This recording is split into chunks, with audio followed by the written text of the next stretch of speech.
Hello! Welcome to tonight's book study of Rise of the False Gods, Transformation through Illumination. Tonight we're going to be illuminating the creative process. If we want to see change in our world, this is going to be really important and really helpful. So I welcome you. If you do not yet have a copy of the book, you can read it on Kindle, on Amazon. If you're a member of Amazon Prime, you can get it for free, or you can buy the hard copy of the book, which is what I always like because I always, write in my books, make my notes. And so if you're that kind of person as well as me, that's what you want to do. And for this, you can get copies of the videos that we're doing by going to YouTube and type in Rise of the False Gods, Alicia Leslie, and you will find all the videos. You'll also find some other videos I've done.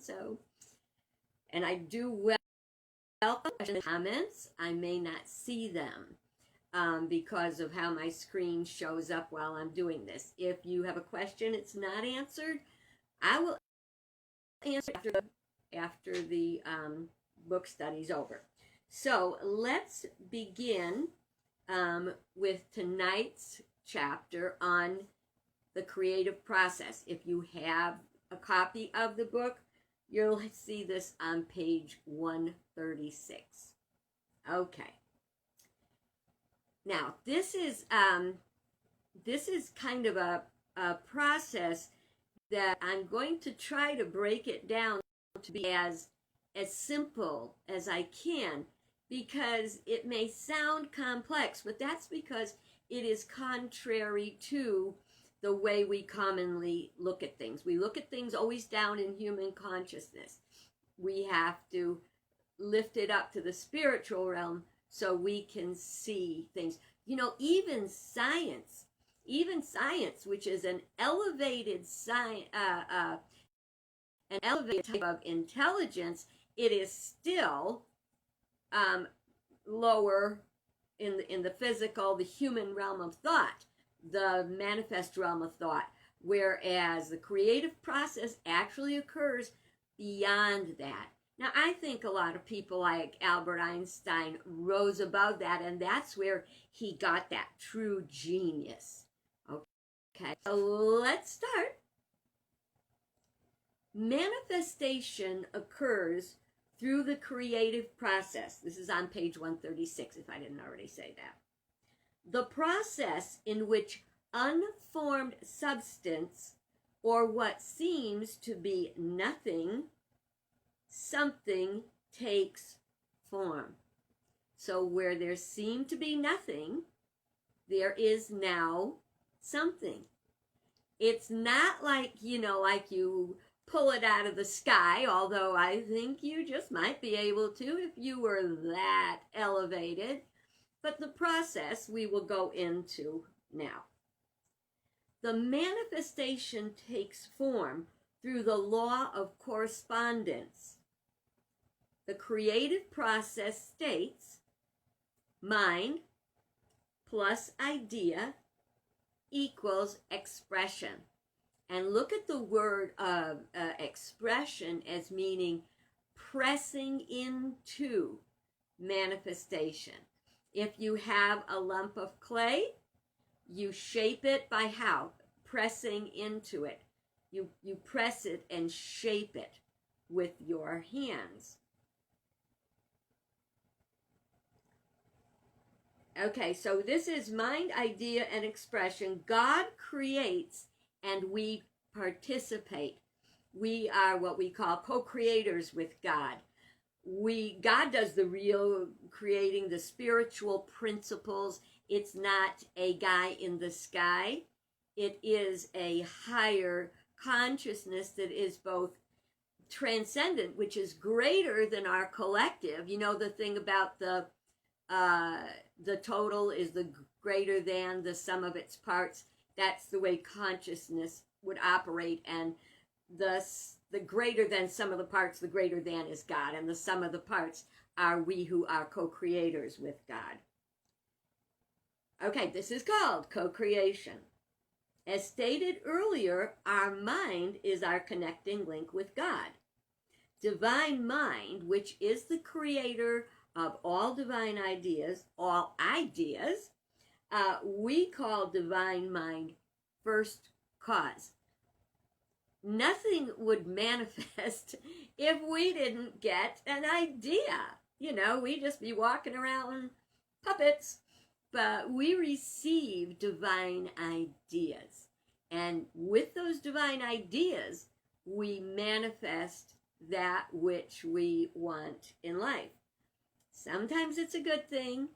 Sometimes it's not a good thing. We connect with God through our mind. That's when we pray and meditate. That's where we kind of like build a road to higher consciousness. We do it through the discipline of regular prayer and meditation. Again, this isn't woo-woo. It's like sitting and having a cup of coffee with higher consciousness. That's literally what happens in my prayer time. I get up in the morning, I toddle out to the kitchen, I get my coffee, I toddle back to bed, I drag out my journals and my prayer books and my reading material, and we sit down and have a lovely, warm, deep, personal, intimate meeting. God and me. The connection between our mind and the mind of God is active at all times, even though sometimes we know it and sometimes we don't. We're distracted. Distraction is a big thing. You know, it's like being a kid in a candy shop.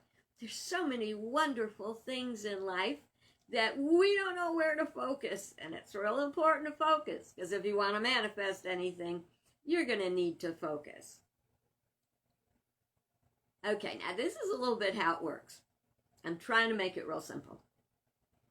If you have a radio, what are you going to do? The first thing you're going to do, if it's the old-fashioned kind, is plug it in.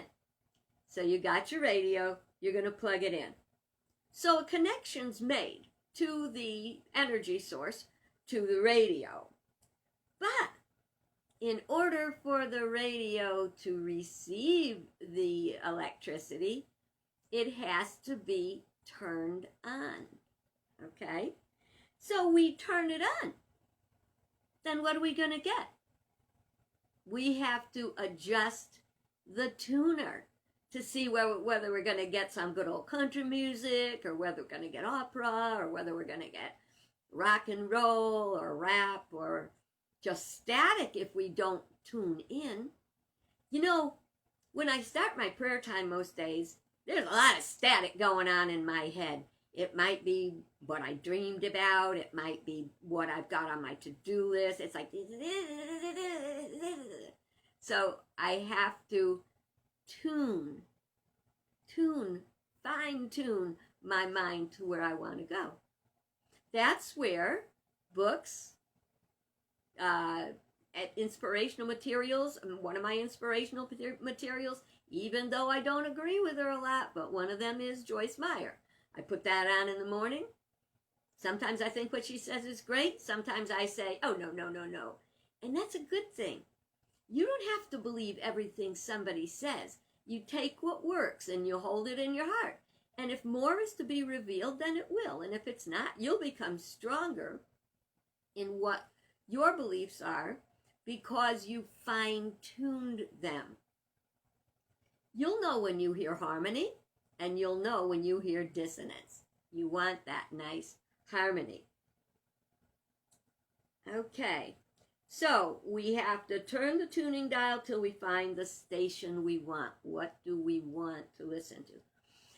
I've said before about how we have the lower level of consciousness, which is human thought process and human emotions, and we want to tune it to a higher frequency to to intuitive sensing. Intuitive sensing is when you're really, really engaged in the mind of God and these amazing ideas come to us. Okay, this is how prayer works. We plug in, we tune in. We can tune into God through prayer and meditation. One Unity teacher wrote a song whose lyrics pretty much explain it. Okay, this says, as you read the lyrics, ask yourself what thoughts you've been praying, because our thoughts are prayers. All right, now, okay, all right, I'm going to sing it for you, but you have to know, I really am not gifted in singing. What I'm hoping happens is that when you hear the words put to music, the words are one thing. When you add the music, it helps you lock in and replay the words, okay? So this is not easy for me. I'm doing it for you. Okay, and the words of music were by Lucille Olson. Our thoughts are prayers, and we are always praying. Our thoughts are prayers. Take charge of what you're saying. Seek a higher consciousness, a state of happiness, and know that God is always there, and every thought becomes a prayer. That's behind me. I was actually so nervous about singing it, I did not sing one line right. The line I didn't sing right was, seek a higher consciousness, a state of peacefulness. And that state of peacefulness, Charles Fillmore, co-founder of Unity, said, the mind of peace precedes all healing. So if you're having stress and strain, you're going to have a hard time refocusing your mind, etc. Charles Fillmore also, his definition of the creative process, uses the term Holy Trinity of Creation. This is mind, idea, expression. Through our mind, we receive the idea and then press it into manifestation or express. And this can be positive or negative depending on where our mind is. If it's in the lower quadrants, we're not going to, it's going to be formative, which is not lasting, as opposed to creative, which is lasting. That's the next chapter over, I think, so I'm not going to go into that much right here. Fillmore said, fix your mind powerfully on the consummation of a certain idea until the idea nucleates a certain amount of thought substance. This is followed by a spiritual quickening, or the outpouring of the Holy Spirit, third in the Trinity. This came from his book called Keep a True Lent. So when we want something, we really, really need to think about it deeply, because if we allow ourselves to be distracted, we're going to delay the time until we have what we want. So it's really important to focus. There's a great poem, which I couldn't find quick enough to share it tonight, but a line in it says, until one is committed, there is always hesitancy, not direction. It says, but when you make that commitment, all things that one could not imagine happening happen to help that manifest. I have had this happen in my life. I do not doubt that you have had it happen in your life, where you start to think about something and you want it, and you say, boy, that'd be good, and you start to visualize what it would be like to have it. And all these things, see, everything in the universe is energy. That's quantum physics. Everything's energy. So when you're taking this energy and you are nucleating it. You're pulling energy around an idea that you would like, that or you want or you need, okay? So the more we give it the thought energy, the more things come into place. It's not by chance as we would think. It is through right of consciousness. I did that. I think I've shared the story before with the little house that I owned in Virginia. I part of me really had a hard time wrapping around my mind around the thought that I could own my own home. You know, single, pastor of a small church, and you're like, that ain't gonna happen. But the more I thought about it, more things came to me, ideas, homes to look at. They just started generating. And I wound up with that home. And I lived there very happily for a number of years until I moved on to a new ministry. Sometimes I look back and I love that place so much, and I wondered, I wonder if maybe I shouldn't have left. But my mind had already started to go elsewhere. My mom was in Texas. I wanted to be with her. I missed my family. So we have to remember the scripture that says, all things work together for good to those who love the Lord. When you say those who love the Lord also represents divine mind, spiritual principle, law. So if we stay in alignment with holding the thoughts we want to manifest through channels that are even unimaginable, unthinkable, it shows up just what we need when we need it. Have you ever needed to get something at the store? Maybe you've never been this broke, but I have. Where you have to go to the store and get something. You really don't have enough money. And so you start digging in the couch for the change and looking in the car in the little change cup and all that stuff. And very often you find you have exactly what you need. One time when I was on my cross-country trip, I came to a toll station, and it was the kind where you put in the coins. It wasn't like a lot of them where you either had dollar bills or you had whatever. This thing took coins. I didn't have any. And I'm like, oh dear God, I don't know what I'm going to do. I can't get through the barrier because I don't have the money.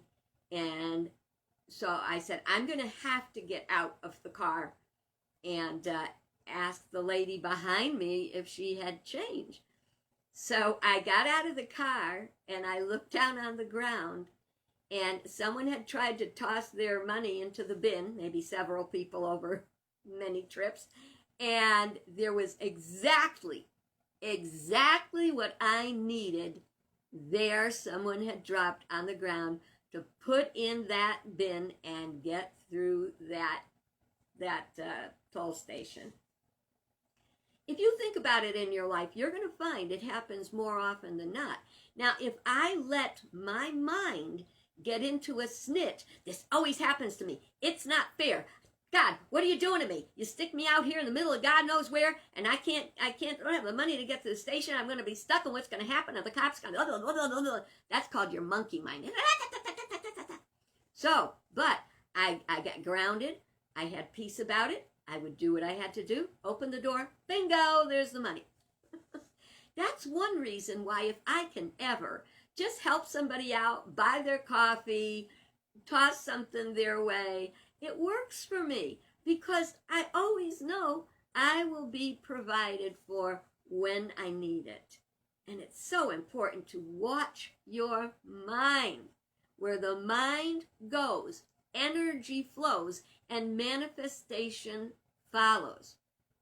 Remember that. Your thoughts are things. Okay.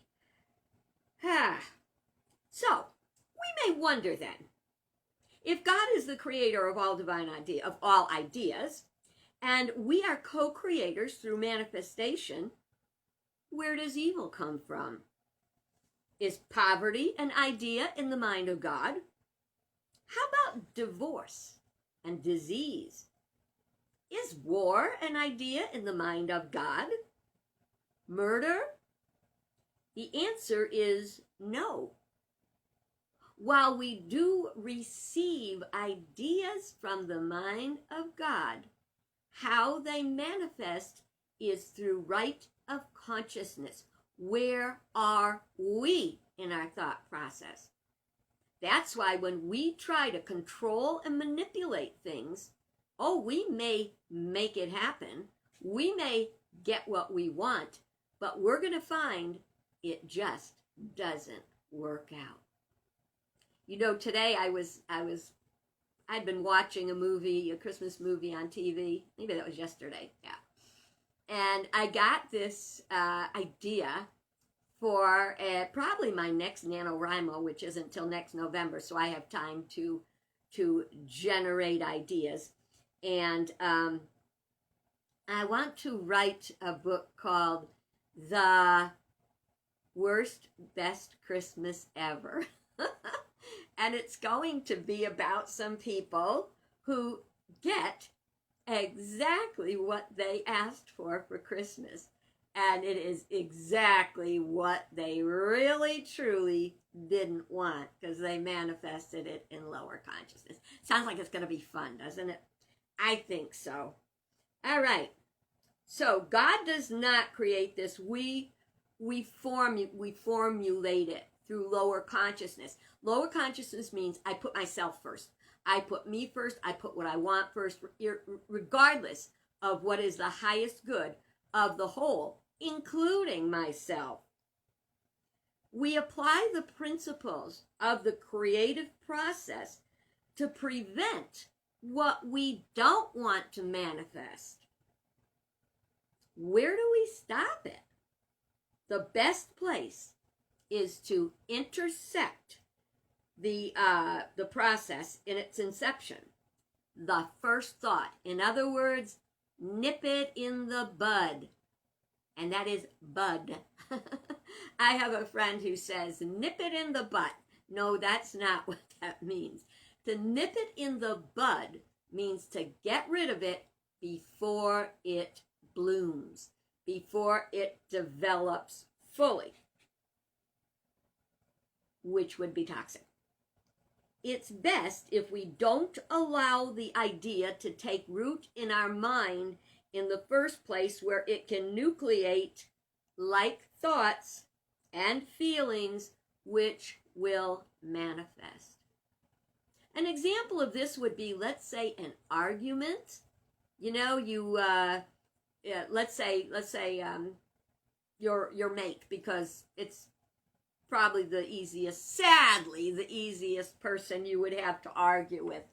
And so an argument starts when one or the other has a thought that is probably an error thought. And then they get angrier and angrier about it during the course of the day. And by the time the two people get together again, there's war. Because, you know, you've been generating this negative energy all day. You shoot it out. Oh, you might start calmly. So I did notice that blah, blah, blah, blah, blah, you didn't take out the trash as you had told me you would. And then he goes, oh, well, you know, I forgot you. And look, you say that every time. Do you see it building? Nip it in the bud. Just breathe. Most fights are choices, you know. Choose not to fight. Okay. It's best if we don't allow the idea to take root in our minds. The minute we find we've connected with an adverse thought or feeling, we must release it. A great affirmation for this is cancel and erase, love, love, love. Or this person, situation, etc. This, let's just use situation. This situation has no power over me. one of our Unity teachers when I was in seminary would tell a story about a man who quit smoking. He kept a pack of cigarettes on his coffee table, and but he says, "Oh, I don't smoke. I don't smoke." And he said he gained the ability to overcome the cigarettes by looking at that tiny pack of cigarettes and going, "You have no power over me." And the more you say it, the more you affirm it, the more it is real. Okay, here's another one. And then we're going to have to stop because I'm noticing I'm almost out of time. And I do want to honor your time. So you'll want to come back again another day instead of saying she goes on and on. Let's say you're driving to work and you're running late. Somebody swoops in front of you from a side street and is going 10 miles below the speed limit. Oh yeah, so what's happening inside? You're running late, you're going to be late for work, everything's going bad. Okay. So, step 1, breathe. You being in a snit about it is not going to make that car go any faster. Your blowing your horn is not going to make it go any faster. As a matter of fact, sometimes people get killed when they do that, when the car in front decides to be persnickety, slams on the brake and comes over, and that's the end of you.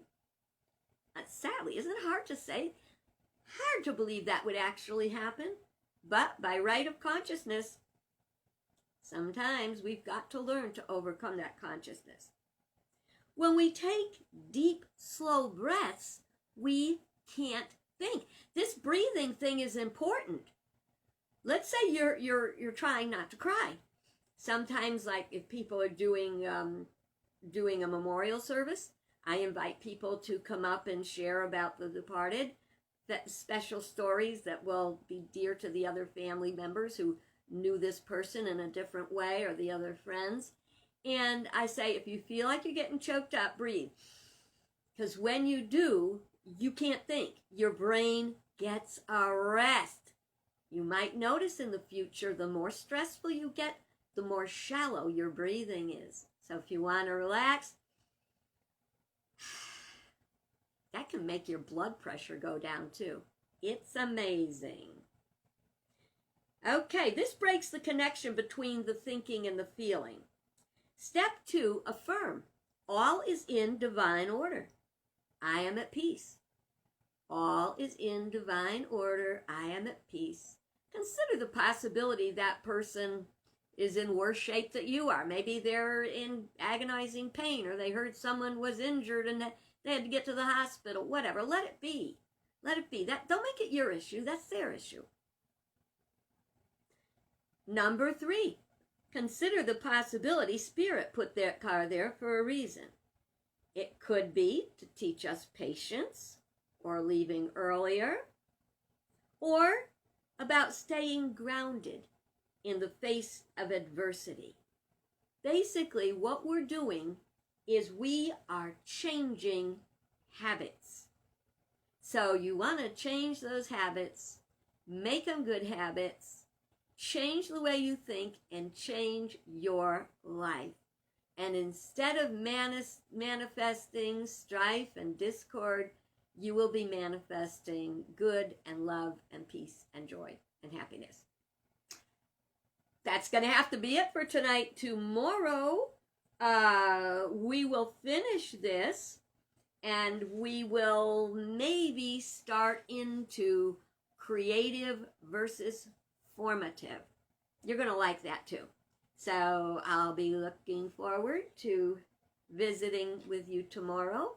And in the meantime, you have a very good rest of your day. And good day till I see you tomorrow. Bye-bye. Thanks for being with me.